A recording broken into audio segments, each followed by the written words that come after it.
Bismillahirrahmanirrahim. Assalamualaikum warahmatullahi wabarakatuh. Hadirin yang berbahagia dimanapun Anda berada, selamat berjumpa kembali dengan saya, Asep Supena. Kali ini saya akan menayangkan video untuk menyampaikan penjelasan seputar pendidikan inklusif. Dan pada video kali ini, saya akan membahas tentang ciri atau karakteristik dari pendidikan inklusif.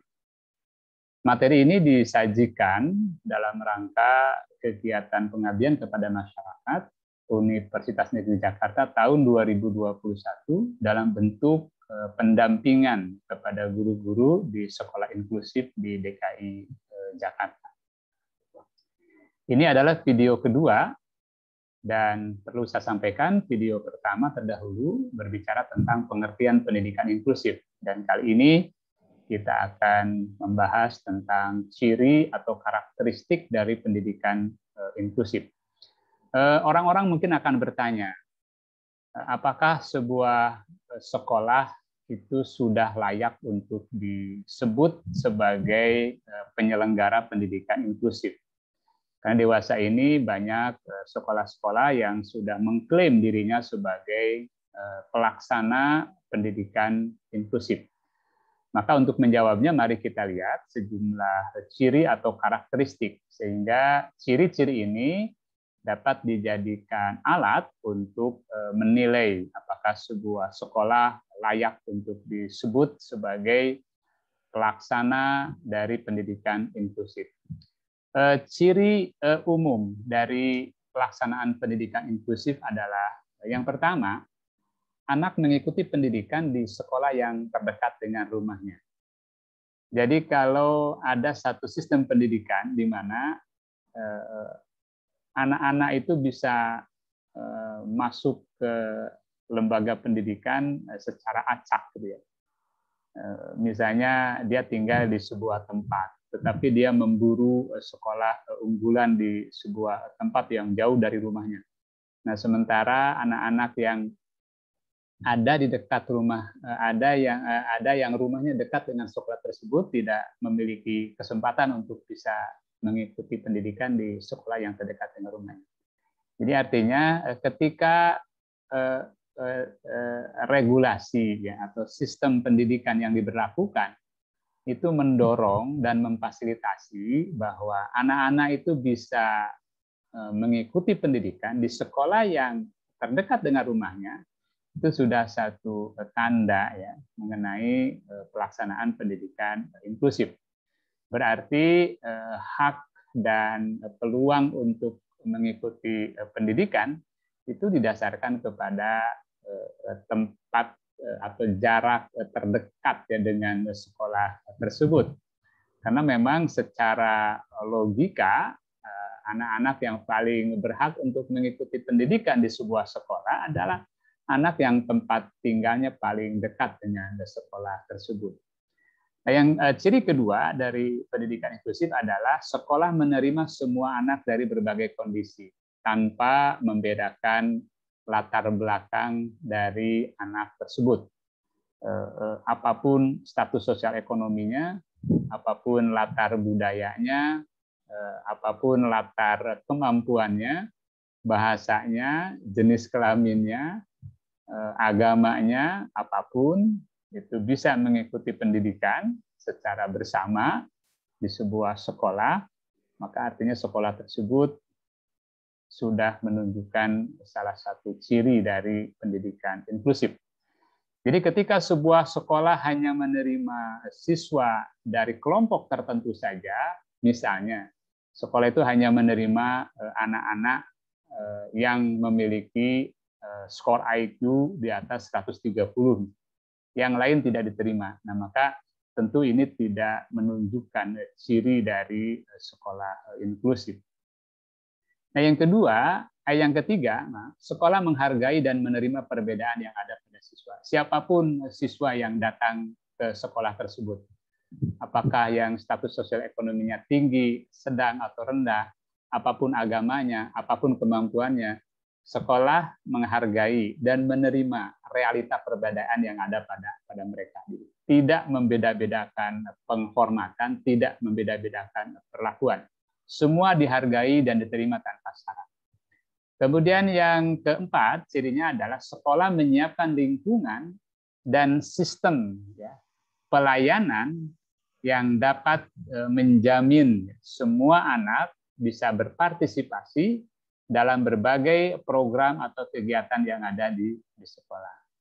Jadi lingkungannya ditata sedemikian rupa, kemudian sistem layanan juga disiapkan sedemikian rupa, sehingga semua anak tadi, baik yang pintar maupun yang kurang pintar, baik yang mengalami disabilitas maupun yang tidak mengalami disabilitas, itu semuanya memungkinkan untuk ikut berpartisipasi terhadap program-program yang ada di sekolah.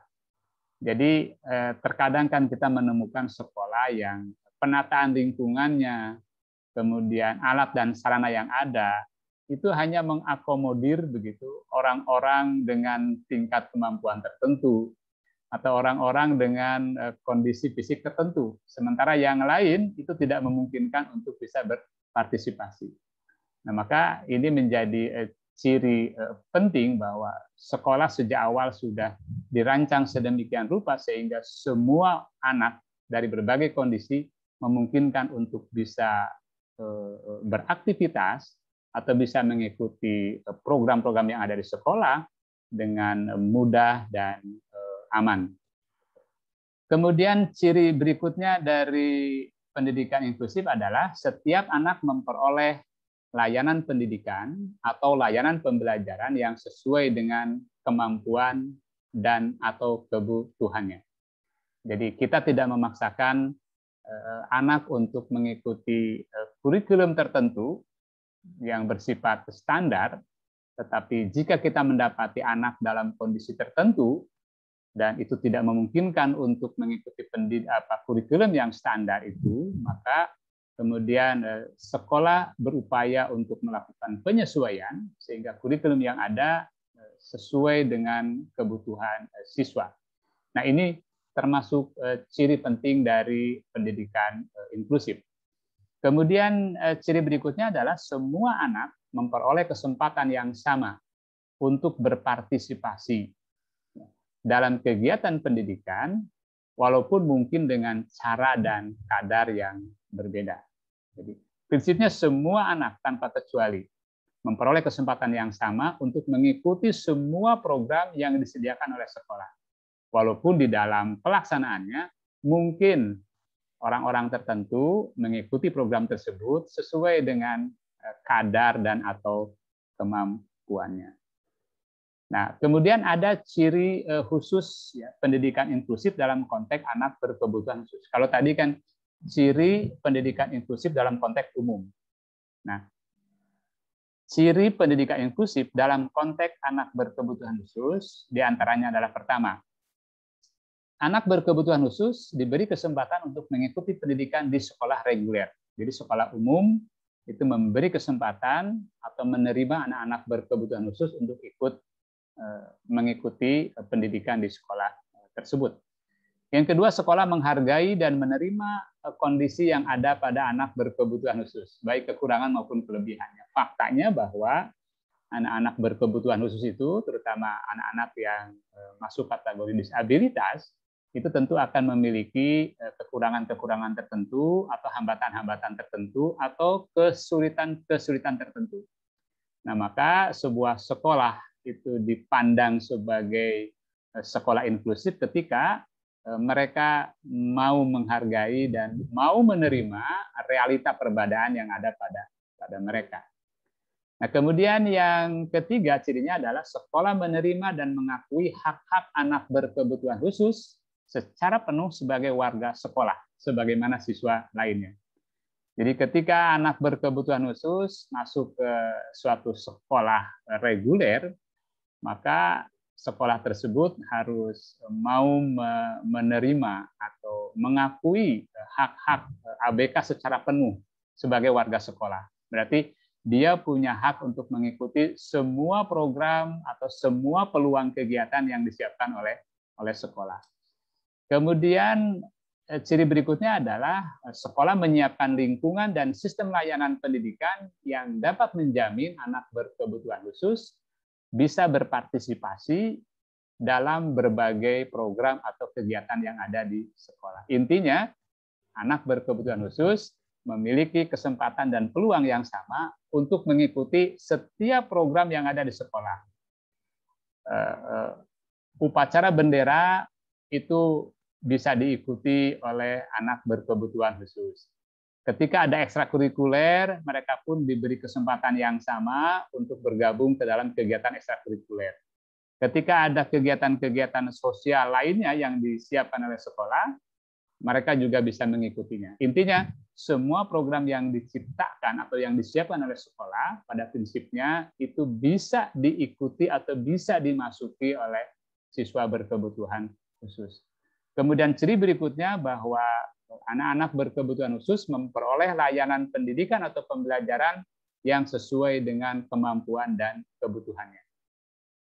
Jadi mereka tidak dipaksakan untuk mengikuti kurikulum standar nasional jika memang kondisinya tidak memungkinkan untuk itu. Maka kemudian sekolah berupaya untuk melakukan adaptasi atau modifikasi terhadap kurikulum yang ada untuk supaya benar-benar sesuai dengan kebutuhan siswa berkebutuhan khusus. Nah, itulah ciri penting lainnya dari pendidikan inklusif.